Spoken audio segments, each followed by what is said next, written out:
Margaret sits at her kitchen table, morning light filtering through sheer curtains. Her hand hovers over a crossword puzzle, pen trembling slightly. She stares at a 7-letter word, clarity. The letters blur together. She blinks, sets the pen down with a soft sigh. Have you ever felt it? Not a pain, but a quiet dimming. The feeling that the words are just beyond your reach. That the sharpness you once took for granted has become softer. Margaret walks to her kitchen window, gazing at the garden where roses bloom in vibrant reds and yellows. But today, even their beauty feels muted, as if viewed through frosted glass. It's a concern many of us face as we age, often dismissed as just a part of getting older. But what if it's not? What if it's a message, a quiet signal from the very core of your body? What if that lab report in your drawer, the one with the slightly elevated creatinine, is trying to tell you something profound? Doctor, Alistair Finch walks slowly along the banks of a crystal-clear mountain stream in Montana. His weathered hands trail through the cool water, and his eyes hold the deep wisdom of someone who has spent decades observing the subtle patterns of life.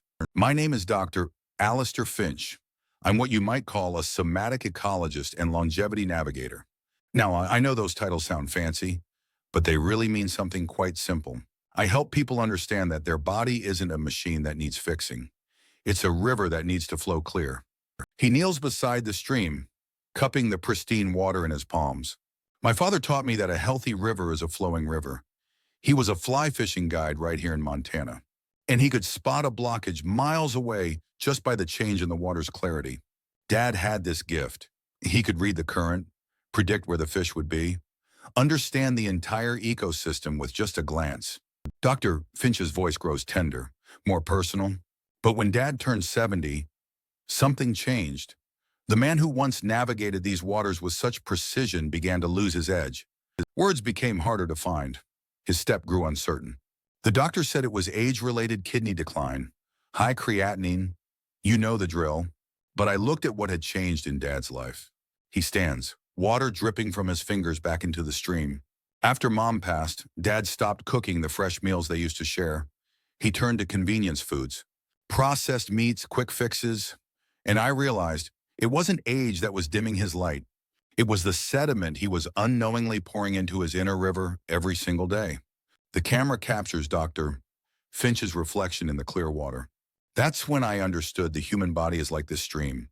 When it flows clean and clear, everything works in harmony. Your mind stays sharp.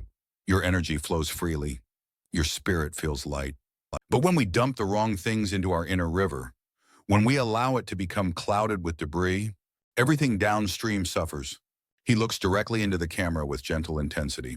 Your body doesn't need to be fixed. It needs to be allowed to flow. Dr. Finch picks up a handful of small stones from the stream bed, letting them cascade through his fingers. That number on your lab report, creatinine, isn't the enemy. It's not even the real problem.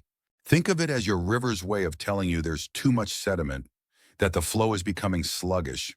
These stones represent the waste products your kidneys are trying to filter out. When there are too many, when they're the wrong kind, the current slows down.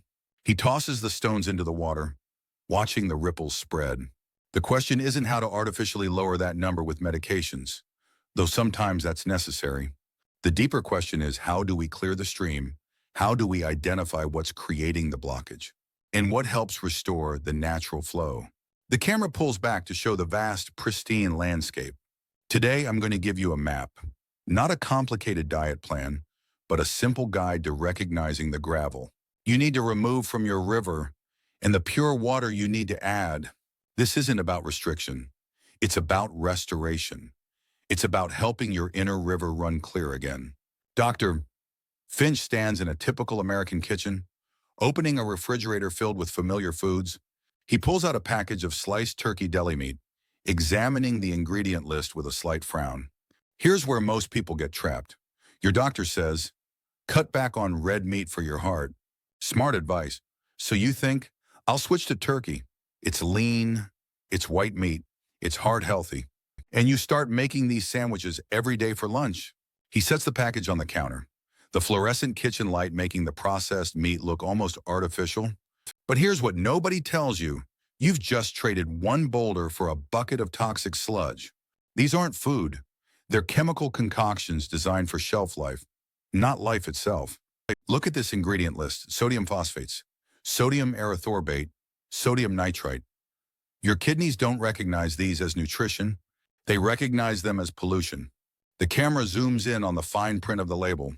When you eat processed deli meats, it's like someone upstream is dumping industrial waste into your pristine river. The phosphates coat the delicate filters of your kidneys like a film of oil. The excess sodium forces your body to retain water, making your blood pressure spike and your heart work harder. And that perfectly sliced, perfectly pink appearance, that's not nature. That's chemistry. Doctor, Finch walks to the window, looking out at a natural landscape. Your father who worked construction for 40 years. Your mother who raised 6 children. They didn't develop kidney problems because they ate real ham on Sunday dinner. They developed problems when food became a manufacturing process. Instead of a natural gift, he turns back to the camera with gentle but firm conviction. The first thing clouding your river isn't the meat itself. It's the processing. It's the transformation of something that once lived and breathed into something that can sit on a shelf for months without spoiling. Your body knows the difference, even when your mind doesn't. Margaret sits in her favorite reading chair, surrounded by books but staring blankly at an open page. The afternoon light that once made this corner of her living room feel magical now seems harsh, highlighting the dust motes, dancing in the air. I used to be the one everyone came to for the perfect word, she says softly, her voice carrying the weight of recent confusion. Teaching English for 37 years, you develop a certain precision with language. But lately, it's as if someone has been stealing words from my vocabulary while I sleep. She closes the book gently, running her fingers along its worn cover. It started small. I'd be in the middle of a sentence and pause, searching for a word that used to come automatically. The thing you use to, instead of scissors. That feeling when, instead of nostalgia, my book club friends would wait patiently. But I could see the concern in their eyes. Margaret stands and walks to her kitchen, where a lab report sits folded on the counter next to her pill organizer. Then came the blood test. Dr. Peterson called it slightly elevated creatinine and said something about watching my protein intake. He handed me a generic pamphlet about kidney health and sent me on my way. But nobody explained what that meant for me, for my mind, for this fog that seems to settle over my thoughts every afternoon. She picks up the report, scanning numbers that might as well be hieroglyphics. I don't want to lose my words. They're not just how I communicate. They're how I think, how I connect with the world. If my kidneys are struggling, if my body is becoming a stranger to itself, then I need to understand what I'm doing wrong. Because this isn't just about living longer. It's about living clearly. Dr. Finch sits across from Margaret in her cozy living room, 2 cups of herbal tea steaming between them. The late afternoon sun casts long shadows across the hardwood floor, creating an atmosphere of intimate conversation. Margaret, tell me about your lunch. What does a typical Tuesday look like for you? Margaret brightens slightly, as if relieved to discuss something concrete. Well, I usually make myself a sandwich. Turkey and Swiss on whole grain bread, maybe some lettuce. Sometimes I add a little mustard. I thought I was being healthy. You know, better than the roast beef I used to eat. Dr. Finch nods thoughtfully, swirling his tea. And how do you feel after lunch? Not immediately, but say, 2 hours later. Margaret pauses, considering, actually, now that you mention it, I often feel heavy, not full exactly, but like I'm moving through water. And that's usually when the fog starts to settle in. That's your river speaking, Margaret. It's trying to tell you something. Dr. Finch leans forward slightly. What if I told you that your afternoon mental fog might be directly connected to that seemingly innocent turkey sandwich? He pulls out a small notebook, sketching as he talks. Every time you eat that processed turkey, you're asking your kidneys to work overtime. They're trying to filter out all those preservatives, all that excess sodium, all those chemical additives. It's like asking someone to paint a masterpiece while a construction crew is jackhammering next door. Margaret's eyes widen with understanding. So what should I do? Stop eating protein altogether? Not at all. We're just going to change the type of water flowing into your river. Dr. Finch's eyes twinkle with gentle enthusiasm. Let's not call it a diet. Let's call it a 3-week experiment in clarity. I want you to trade that sandwich for something else. And simply listen. Listen to what your body and your mind tell you. He tears a page from his notebook and writes something down. For the next week, I want you to try having 2 egg whites at lunch instead of that turkey sandwich. You can scramble them with a little olive oil and herbs, or make a simple egg white omelet with vegetables. Think of egg whites as pure, filtered spring water being added to your stream. Margaret takes the paper, studying the simple instruction. Egg whites, that's it. That's it. They're clean protein that flows through your system with almost no sediment left behind. No preservatives, no chemical additives, no industrial processing. Just pure nutrition that nourishes without burdening. He stands to leave, pausing at the door. Keep a little journal this week, Margaret. Not about calories or measurements, but about clarity. How do you feel at 3 p.m.? Can you find your words more easily? Are you sleeping better? Let your body tell you what it needs. Margaret stands in her kitchen, whisking 2 egg whites in a small bowl. The morning light catches the translucent liquid as it foams, and she finds herself thinking about Dr. Finch's words about pure water. Day 3 of the experiment, she says to herself, adding a pinch of fresh herbs from her windowsill garden. I have to admit, I was skeptical. How could something so simple make a difference? She slides the fluffy omelet onto her plate, garnished with cherry tomatoes from her garden. But yesterday, something remarkable happened. I was reading Mary Oliver's poetry, and I found myself actually crafting responses in my mind. Not just reading passively, but engaging, creating. It was like someone had cleaned the windows of my thoughts. Margaret takes a bite, savoring the simple, clean taste. The afternoon fog didn't disappear entirely, but it felt lighter, less like a heavy blanket, more like a thin veil that I could almost see through. Dr. Finch appears, walking through the same Montana landscape, but now the camera captures him near a section where the stream flows around smooth boulders. What Margaret experienced in that first week is what I call the first clearing. When we remove the industrial sludge from processed meats and replace it with clean protein, the kidneys can finally begin their natural cleaning process. He picks up a smooth, river-worn stone. But now we need to address the larger obstacles.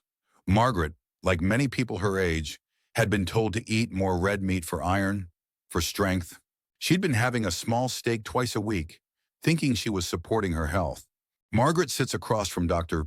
Finch again, this time looking more animated, her eyes brighter. I have to tell you about last Tuesday.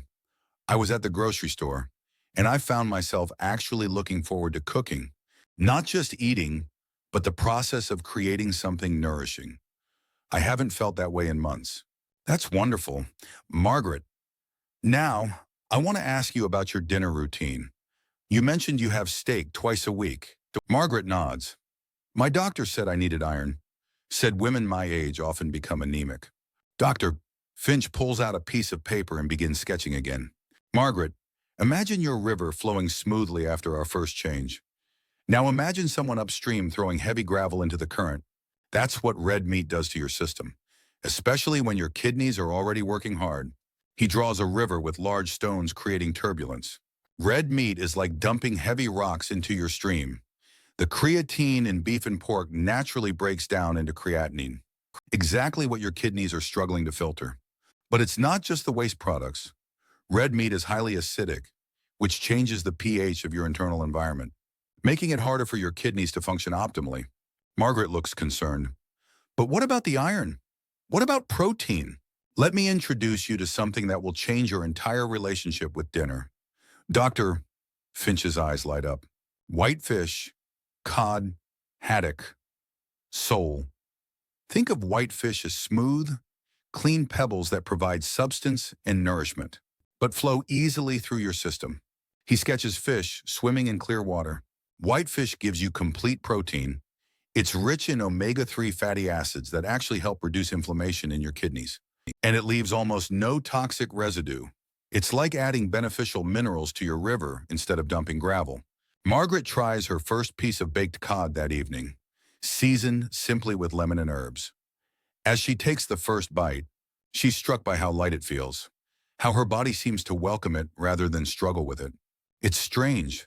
She reflects, I always thought I needed to feel full after dinner, heavy and satisfied. But this feels different. I feel nourished. There's a difference I never noticed before. Margaret's transformation is becoming more apparent. Her posture is straighter, her movements more fluid. But Dr. Finch has one more revelation. Margaret, I want to ask you about something that might surprise you. You mentioned you've been drinking protein shakes in the morning, trying to boost your nutrition. Can you tell me about that? Margaret's face falls slightly. Yes, I read online that seniors need extra protein. I bought these powder supplements, vanilla flavored. I thought I was being proactive about my health. Dr. Finch's expression grows serious but compassionate. Margaret, those protein powders are like dumping a bucket of ultra-concentrated artificial silt into your river. Your kidneys, which are already working to process the natural waste from your body, suddenly get hit with a flash flood of concentrated protein waste that they simply cannot handle. He demonstrates by pouring a handful of sand into a clear glass of water, watching it cloud instantly. The manufacturers concentrate the protein to make it convenient, but convenience often comes at the cost of natural processing. Your body doesn't recognize whey protein isolate as food.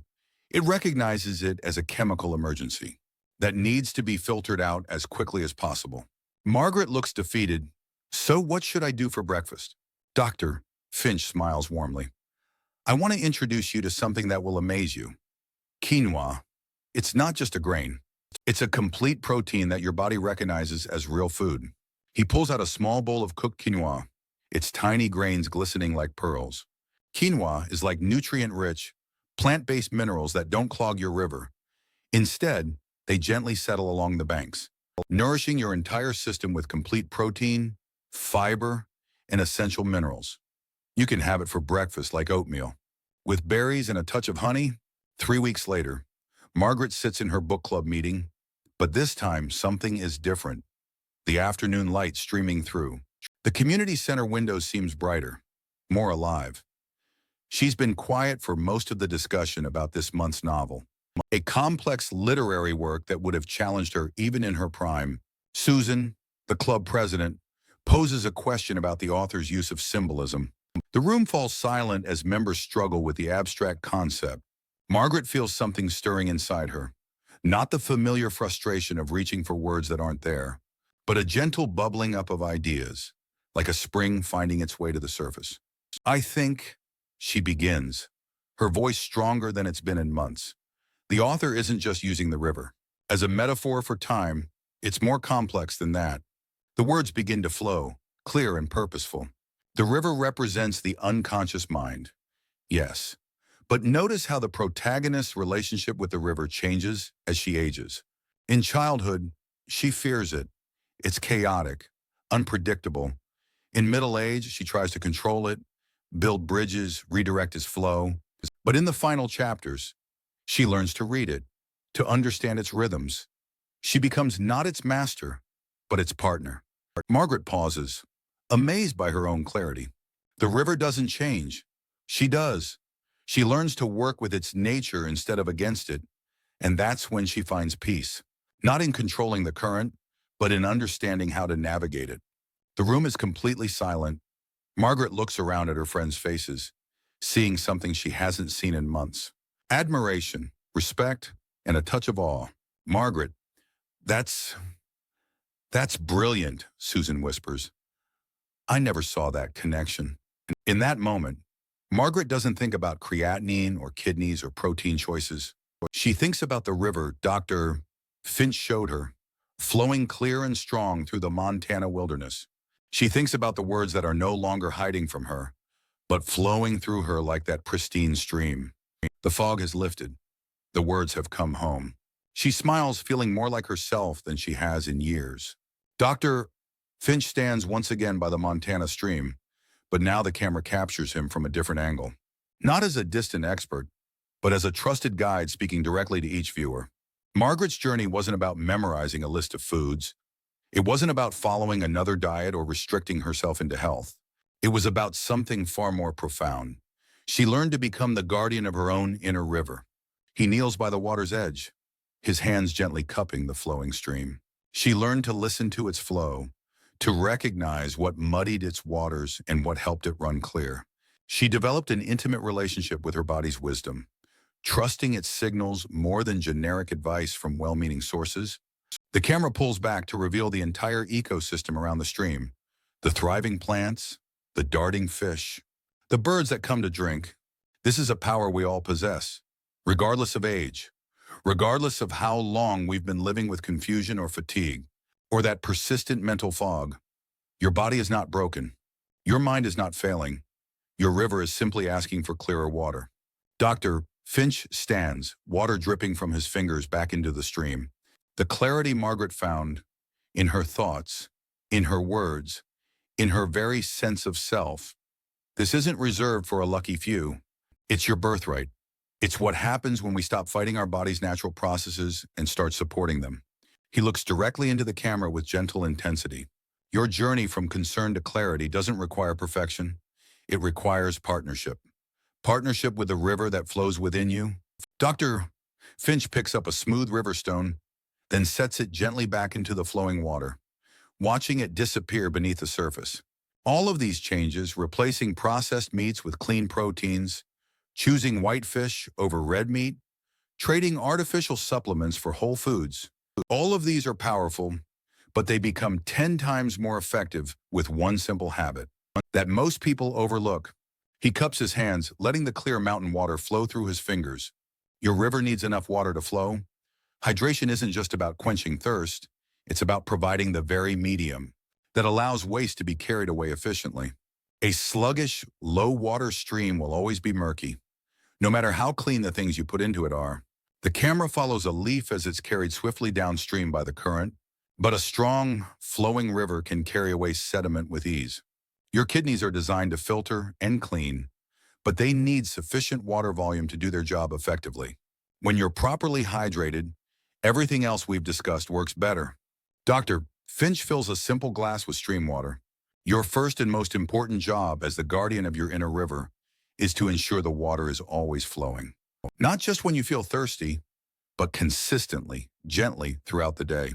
Dr. Finch stands at the edge of the pristine stream as the golden hour light filters through the surrounding trees. The water flows with a gentle, constant murmur that seems to whisper of ancient wisdom.